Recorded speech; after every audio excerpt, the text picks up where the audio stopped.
Oke, masih disuruh nunggu dulu. Ya udah, saya ke Mbak Titi deh. Mbak Titi, jadi apa yang bisa kita harapkan dari Kapolda yang katanya akan bersaksi untuk kecurangan yang TSM?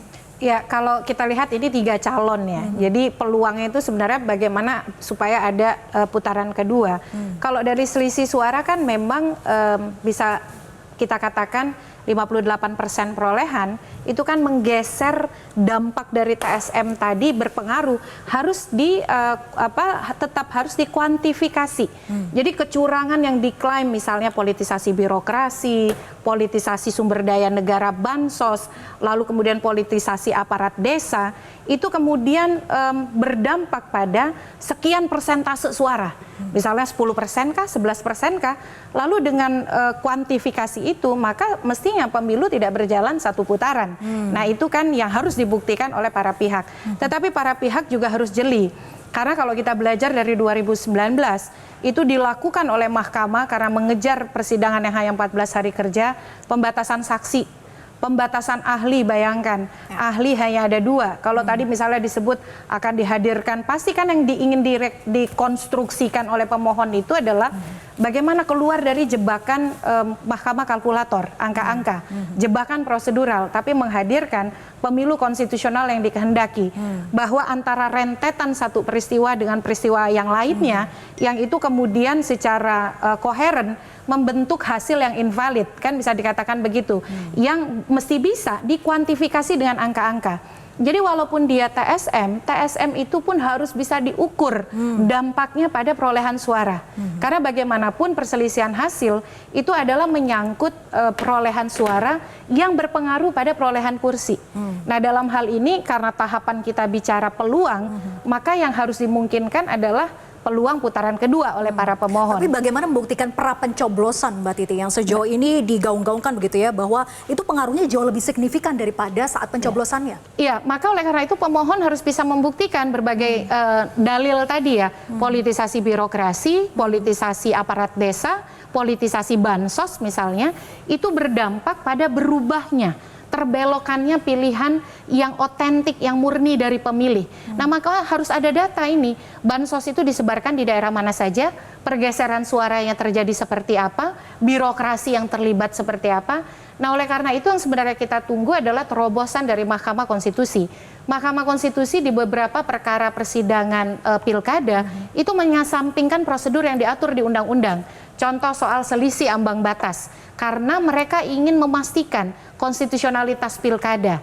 Apalagi kemudian ketika mahkamah menemukan misalnya hasil yang ditetapkan itu diduga dalam penalaran yang wajar memang melalui prosedur yang salah. Atau kemudian kasus Saburai Jua, ada peristiwa hukum khusus yang membuat mahkamah mengabaikan batas waktu pengajuan perselisihan hasil. Apakah dengan dalil yang mampu dihadirkan oleh pemohon misalnya, saking kokoh dan solidnya, lalu mahkamah menilai 14 hari ini perlu ditambah. Karena di beberapa putusan perselisihan hasil pemilu, Mahkamah Konstitusi menjadi pseudo judicial review. Misalnya contoh di Noken, Mahkamah menyatakan Noken itu konstitusional, bukan di pengujian undang-undang, tapi di perselisihan hasil pemilu.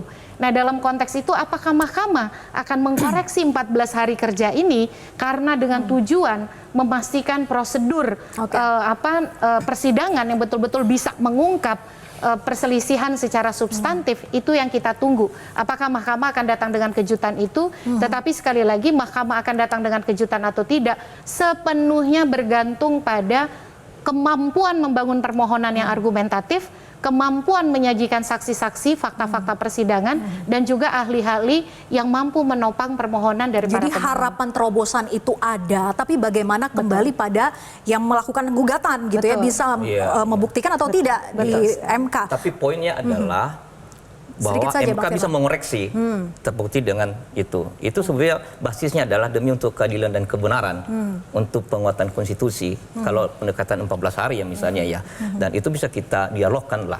Tapi memang kalau bahwa MK pernah menyentuh soal TSM pernah, level kabupaten, kota. Ada 2 hal, yaitu soal yang kecurangannya dan soal kualifikasi juga. Contohnya misalnya soal yang NTT. Tadi itu soal kualifikasi dan substansi. Nah, tapi bahwa pernah di Pilpres itu tidak.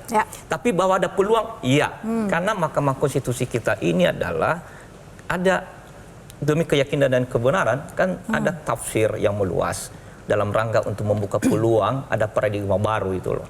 Jadi untuk itu maka tentu kita harapkan dan kami tetap persiapkan itu. Tetap pendekatannya tidak sekedar nominal ya, tapi juga substansial. Karena ada rentetan, ada relasi. Misalnya politik tadi ya, yaitu politisasi bansos, keuangan dan anggaran negara. Kalau didekati dengan pendekatan Bawaslu, kan itu terbatas. Template-nya kan ada, itu loh. Misalnya ditemukan misalnya di sekitar ini. Tapi kan secara kebijakan makro itu kan levelnya adalah kekuasaan pemerintahan negara gitu. Jadi relasi TSM itu menjadi penting di sini. Makanya tentu dalam permohonan kami nanti tentu udah dipersiapkan sedemikian rupa itu.